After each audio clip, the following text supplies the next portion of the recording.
الله من الشيطان الرجيم بسم الله الرحمن الرحيم خالدين فيها أبدا إن الله عنده أجر عظيم سورة توبہ 22 نمبر آیت ہے اور یہ 22 نمبر آیت کی د هغه خلکو د درجو ذکر دی کوم چې د مخکې نه روان دی په 21 او 22 دوانو کې ذکر کیږي چې کوم خلک ایمان هم لري هجرت هم کړی دی د الله تعالی په لار کې جهاد هم کړی دی نو مخکې ذکر چې الله تعالی به دوی ته د خپل رحمت خوشخبری ورکوي د رضامندۍ خبر به ورکوي جنتونه به ورکوي او دلته جنتونه به همیشه وي په دې باندې به خزان نه راځي خرابېږي به نه دنیا شانته کې نو دغه نعمتونو مزید وضاحت ته په 22 نمبر کې الله وی خالدین فیها دیو به همیشه به د جنتونو کې ابدا د همیشه د پاره ابدا د خالدین د پاره تاکید د جدا مستقل ژوند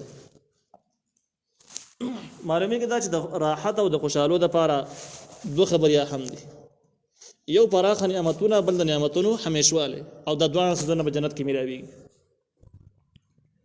ان الله یقینا الله تعالی عنده پنځ د الله من اجر عظیم اجر لوی دی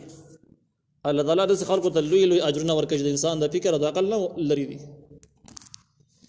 یا ایها الذين آمنوا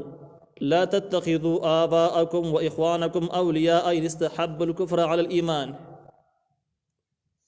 اے هغه کسان تاسو ایمان راوړی دی لا تتخذوا تاسو منی سي آباءكم پلاران خپل وإخوانكم ورون خپل أولياء بدوستي سره إن استحبوا الكفر على الإيمان کدغه پلارانو او ورونو خو خاو کفر لره په ایمان باندې ایمان نه کفر ډېر خوخ یا د کفر کارونه د دین او د اسلامي کارونه نه ډېر خوخ نو دغه ورونو سره تاسو دوستانه مکوئ ومن يتولهم چا چې دوستانه وکړه دغه خلکو سره منکم استاسو نه په اولئک هم الظالمون یقینا دغه کسان ظالمان دي دا د نواقض الایمان مرتکب دي دا مسله د براءت او د بایکاټ په اسلام کې براءت یو بنیادی سیز دی الولاء لله والبراء لله دا احادیث په کتابونو کې د معنی مستقل بابونه دي چې الله تعالی د پاره به دوستانه کې او الله تعالی د پاره بایکاټ کې اوس دوستانه به د هغه چا سره کې چې کوم خلک ستا په ذهن کې ستا د خیال او د علم مطابق سره تحقیقات او د کوشش مطابق دغه سوچ او مهنت او عقل چې کوم دی د دین د پاره استعمالېږي او د خلکو د فائدې د پاره استعمالېږي دین به تر مخ کې په هر لیول باندې نو دا د محبت د پاره د دوستانه د پاره معیار کې دي او دې سبته دوستانه لازمي کی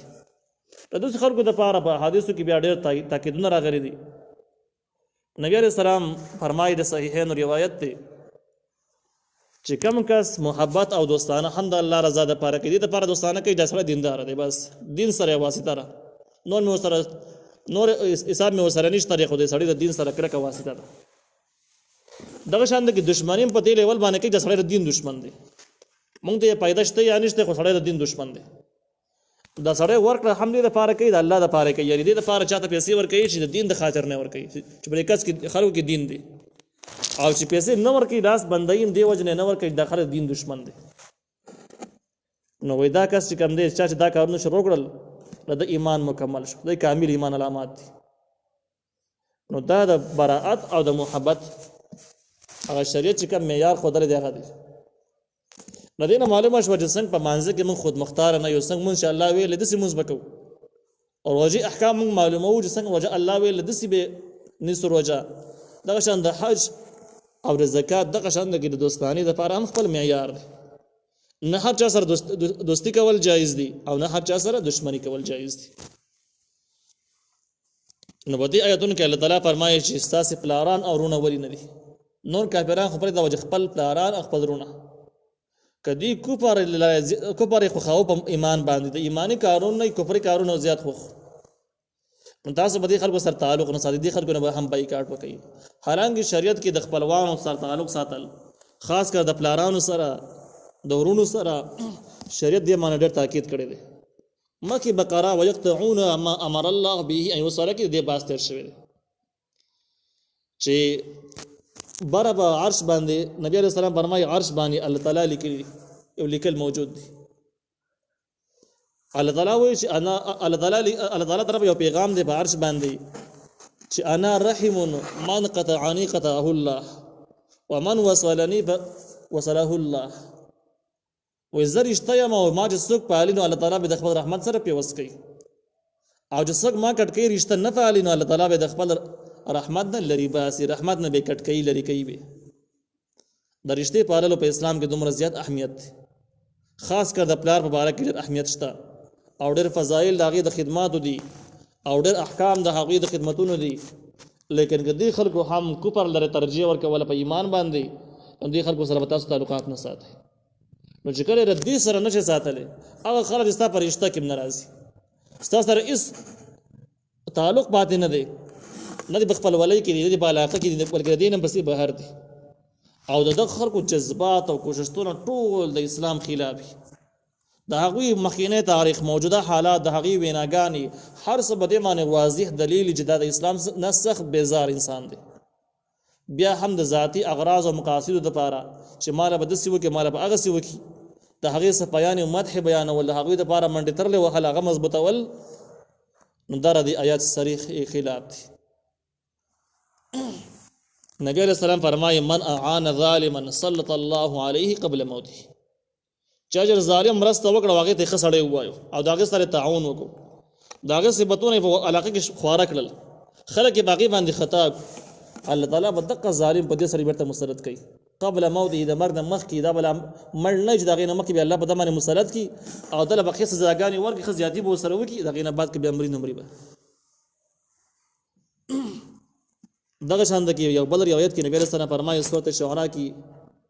به وروسته دا بحث راشي چې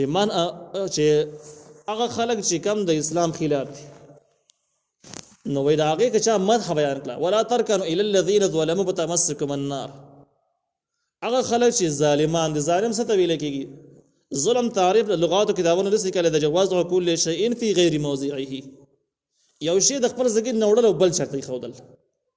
مطلب یو سړی د صفتونو مستحق دی، تر هغې غیبت کې، او یو سړی د مخالفت مستحق دی، هغه د اسلام او دین دشمن دی، د صفتونو قابل نه دی او تر هغه صفت کې، نو دا هم په ظلم کې شمار دي. هغه سړی چې د الله تعالی د احکامو قایل نه دی، دا هم ظالم دی، ځکه چې هر انسان هر مخلوق د دې مستحق دی، بلکې دا پې لازم دی د الله په مني. نو کم څوک چې د الله نه مني دا ظالم دی په کامله درجه کې. په دې وجه مشرکان غټ ظالمان دي. قرآن و ان الشرک لظلم عظیم، دا ډېر لوی ظلم دی چې د الله تعالی د وحدانیت نه پسې منکر دي. هغه خلک د انساني حقونه د خپلو لاندې کړي دي، هغه هم لوی ظالمان دي. د دې ظالمانو چې څوک صفت کوي نو متمسکم النار، الله تعالی به جهنم ته رسوي. او باقي تاکیدات پسې دا دي وما لکم من دون الله من اولیاء ثم لا تنصرون. بیا به د هغې نه وروسته تاسو دپاره هېڅ قسم ملګري را پیدا نه شي، تاسو خلاص کړي نه به ستاسو امداد وشي. دا تاکیدات دی په دې خبره باندې چې د ظالم مرسته کول، د هغې صفایه بیانول د ځمکې په سطحه باندې د ټولو نه لوی ظلم دی، لوی جرم دی. یو بل روایت کې دی چې چا ظالم مدح وکړه، نو دې سړي دا خوښه کړله چې د ځمکې په سر باندې د اسلام او د انسانیت دشمني دې وشي، او څوک چې دا خوښه کړي د اسلام نه بهر کېږي. نو د دې خلکو د دې ذکر کې هم دغه مسله ذکر کېږي چې هغه څوک چې ستاسې نږدې خپلوان دي او د خپلوانو په اسلام کې ډېر اهمیت هم شته دی، لیکن د دې باوجود چې کله د اسلام سره ټکراو مخالفت پیدا شو، د اسلام په سر کې به د هر څه پرېږدي، د دې نه به تېرېږي. ومن یتولهم، چا چې دوستانه وکړه د دوی سره، منکم ستاسو نه، فاولئک دا کسان هم الظالمون، دي ظالمان دي. ظلم، کفر، فسق، دغه الفاظ چې په یو بل باندې اطلاق کېږي. د دې نه معلومېږي دا چې دا خلک په دې ټیم کې د نواقض الایمان مرتکب دي. هغه خلک چې د اسلام دشمنان دي، د انسانیت دشمنان دي، وحشیان دي، هغه انساني حقونه بالکل پیژني نه، صرف د خپل ځان د پوره کولو په ارمان کې دي، د خپل خواهش او د خپل حوس او د خپل نفس غلامان دي. او دا بار بار ثابته شوې ده، معلوم شوې ده. نو دغه خلکو سره مرسته کول دا د شو لکه څنګه چې باغوی کې بس شمار شو، هغه دوستانه کول څه شو چې باغوی کې شمار شو. څه مطلب؟ هغه چې څنګه مجرمان او ګناګار دي قصه پکې دې شماري. یو حدیث مبارک کې دی چې په دنیا کې ټول نه تاوانی او خسارې والا انسان هغه دی چې د بل د ایمان د پاره، د بل د دنیا د پاره خپل ایمان قربان کړي. دنیا پیسې بل جمع کی او ایمان دې ور قربان کی. نو الله تعالی وای فاولئک هم الظالمون، دا کسان ظالمان شو. ومن يتولهم دوستانه وکړه دوی سره منکم استاسو نه فاولئک دا کسان هم الظالمون ظالمانو نشو، یعنی دا نواقض الایمان مرتکب شو. هغه ظالمانو کې شمار شو چې کوم ظالمانو سره دوستانه تعلقات ساتلي دي یا د هغوی صفایي بیان کړل. نو په دې وجه باندې کم خلک تعلیم یافته دي، خاص کر هغوی په لیکلو کې په وینا کې ډېر احتیاط پکار دی چې د ظالمانو د اسلام دشمنانو فاسقانو فاجرانو د وجه څه بیان دي نه بیانوي. کم سړی یقیني طور ثابت دی چې د دین سره وفادار دی، غداری خیانت ثابت نه وي، د انساني همدردي معلومه وي، د انساني دشمنی ثابت نه وي، نو که د هغې صفایي بیان شي نو یو حد پورې ټیک دی. لیکن د دې نه وروسته چې دا هر څه بډاګماني شوي او د هغې نه وروسته چې کم دی نه ذاتي اغراض او مقاصدو دپاره د چا ګاونډي د بل تنګولو دپاره د یو ظالم صفایي بیانول دا معمولي جرم نه دی، دا لوی جرم دی. قل ورته ووایه ان کان آباؤکم که چېرته کې پلاران ستاسو و ابناءکم زامن ستاسو و اخوانکم ورونه ستاسو و ازواجکم بیبیانې ستاسو و عشیرتکم خپلوان ستاسو و اموال اقترفتموها و تجارت تخشون کسادها او هغه مالونه چې تاسو هغې لره ګټلي دي او هغه تجارت چې تاسو د هغې د خساره کېدلو نه یریږئ و مساکن او هغه کورونه ترضونها چې تاسو خوښوئ احب الیکم خوښي ستاسو ته من الله د الله نه و رسوله د رسول د الله نه و جهاد فی سبیله او د جهاد کورونه په لار د الله تعالی کې فتربصوا نو تاسو انتظار کوئ. څه شي انتظار کوئ؟ حتی یأتی الله بامره تر دې چې الله تعالی راولږي خپل حکم، یعنی خپل د عذاب حکم راولږي تاسو باندې عذاب نازل شي. د دې آیات اولنی مخاطبین چې کوم دي صحابه کرام دي او د دې حکم تعلق چې کوم دی نو د مکې معظمې نه د هجرت کولو سره اولنې تعلق د هجرت سره دی. کله چې هجرت په اسلام په ابتدا کې فرض شو، د مکې نه چې کوم هجرت مدینه منورې ته کېده نو اصل کې دا هجرت یو طرف ته کې فرض عین و، دویم طرف ته دا د ایمان یو ښکاره علامه هم ګڼل کېده. چونکه مکه معظمه کې په اسلامي احکام باندې عمل کول ممکن نه و، هلته روژه نیول مونځ کول کافي حد پورې ګران، په شریعت باندې عمل کول مشکل و، شرعي عدالت پیش کول قایمول خو ډېره لویه خبره وه چې ذاتي عبادات ته به هم کافرانو څوک پرېښودل نه، تش د ایمان نه به چې خبر شو نو هغوی به پرېښودل نه. د داسې علاقې نه چې هلته کې خلک په اسلام باندې عمل نشي کولی هجرت کول فرض عین کېږي. خو د مکې نه چې کوم هجرت و نو دا هجرت دا د ایمان علامه هم ګڼلی کېده چې کم کس په هجرت ونه کړو او وس پې کېده. مدني منوره کې د پناه ځای موجود او مدني منورې ته به د ده وس کېدتلو او نه بتو، دا به د دې خبرې دلیل ګڼلی کېده چې دا سړی مسلمان نه دی. اوس سړی د هجرت وس نه کېږي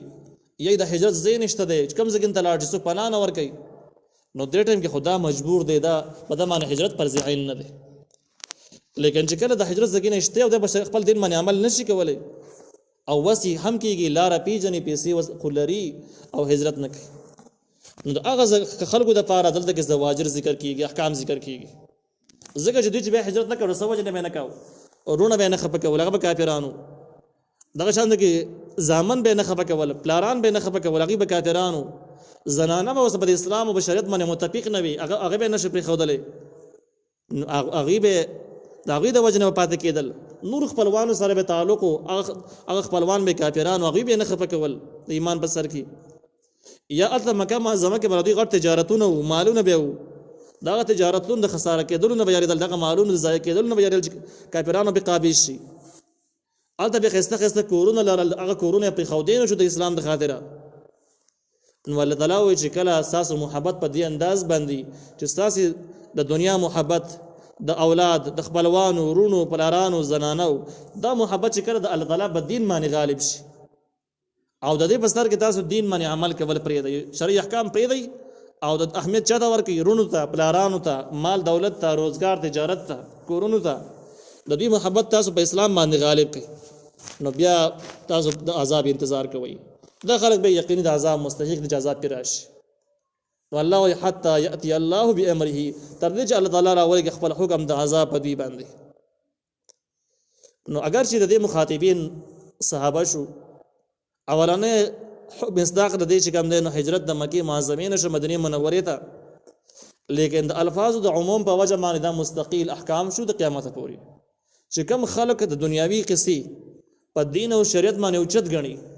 او خیال دا چې شرعي احکام قربان شي خیر دی خو چې کور محفوظ پاتې شي خپل ولی قائم پاتې شي او د خلکو سوق خپانه شي روزګار متاثر نه شي خیر که شرعي احکام پکې د خپل لاندې شي نو دې خلکو باندې الله تعالی ضرور عذاب راولي چې کوم خلک دا نمونه جذبه لري دا قسم ایمان لري د دې مکې د فتح کېدو نو وروسته دې کې دا یو ایسه منسوخ ده چې د مکې نه به هجرت چا نو کړي به مسلمان نه ګڼل کېدو نو اوس هغه د مکې د فتح کېدو نه بعد د خبر ختم شو البته یو خبر به حال فاتل چې په کومو ځګونو کې خلکو په دین باندې عمل نشي کولای هغه باندې په الحال هم jihad فرض عین دي په شرط د دې د هجرت ځګینه یي وسی کیږي لکه ډېر علاقو کې خلک داسې د جلسې ویل کېږي چې روزي نشي نیولې خلک په زور ماته هانګ کانګ چاینا کې داسې علاقې شته چې خلک روزي نیولې نشي په ډېرو ځګونو کې داسې په ایران علاقو کې داسې د سنیان مسلمانان جمعې منځونو ته نه پریدي اختر منځونو ته نه پریدي تراویح نه پریدي نو که داسې ځګینه کم ځای کې او دې ته د هجرت ځګینه موقع ملاويږي دې د پاره په الحال هم هجرت کول فرض عین دي یا د برما علاقې شوي یا د نوري علاقې شولې چې خلک په بدن باندې عمل نشي کولای دا څنګه کې فتح الباری والا لیکلي دي چې کم ځکه کې فسق فجور ګناهونه او جرمونه سیوا شي